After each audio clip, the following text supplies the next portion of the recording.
Hello বন্ধুরা, বিবিধ বিষয় চ্যানেলে আবারও একটি নতুন ভিডিওতে আপনাদের সবাইকে অনেক অনেক স্বাগতম। আজকে আমি বানাতে চলেছি তেল পটল। তো কিভাবে বানাই রেসিপিটা দেখার জন্য অবশ্যই ভিডিওটি শেষ পর্যন্ত দেখতে থাকো। আমি হাফ কিলো পটল নিয়েছি আর খোসাগুলোকে এভাবে ছাড়িয়ে নিয়েছি আর এভাবে একটু কেটেও দিয়েছি, যাতে করে নুন এবং হলুদ আর বাকি যে মশলাগুলো দিয়ে আমি রেসিপিটা তৈরি করব সেগুলো ভালো করে পটলের ভিতরে চলে যায়। নুন এবং হলুদ ভালো করে মাখিয়ে নিয়ে আমি 5 মিনিটের জন্য রেখে দেব। আর এই রেসিপিটা তৈরি করার জন্য আমার লাগছে এখানে ধনে গুঁড়ো, শুকনো লঙ্কা গুঁড়ো, টমেটো বাটা, আদা বাটা এবং জিরে গুঁড়ো। আমি প্রথমে পটলগুলোকে ভালো করে ভেজে নেব। মোটামুটি 80% মতো সেদ্ধ অবস্থায় আমি নামিয়ে নেব।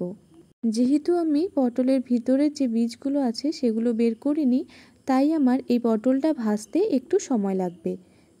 এবার আমি পটল ভাজার সেই তেলের মধ্যে দিয়ে দেব তেজপাতা এবং শুকনো লঙ্কা আর দিয়ে দেব কালো জিরে। তিনটি উপকরণকে আমি ভালো করে ভাজাভাজি করে নিয়ে তারপর এর মধ্যে আদা এবং টমেটো বাটাটা দিয়ে দেব। এটা যতক্ষণ না পর্যন্ত তেল বেরিয়ে আসছে ততক্ষণ পর্যন্ত আমি ভেজে নেব। এরপরে আমি এর মধ্যে দিয়ে দেব গুঁড়ো মশলাগুলো। গুঁড়ো মশলা দিলে একটু যেহেতু লেগে যায়, তাই আমি সামান্য পরিমাণে এখানে গরম জল দিয়ে দেব। গরম জল দিয়ে একটু কষিয়ে নেব।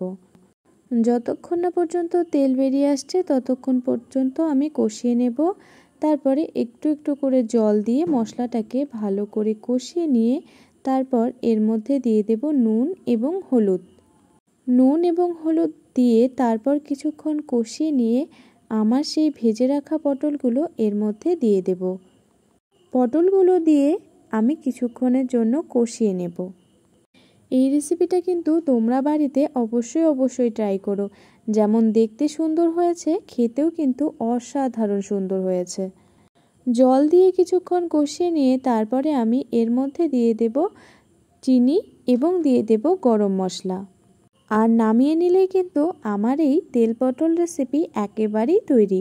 ভিডিওটি তোমাদের কেমন লাগলো অবশ্যই কমেন্ট করে জানিও। আর তোমরা যদি আমার চ্যানেলে নতুন হয়ে থাকো তাহলে চ্যানেলটিকে অবশ্যই সাবস্ক্রাইব করে দিও। তো আজকে টাটা, দেখা হবে আবার একটি নতুন ভিডিওতে।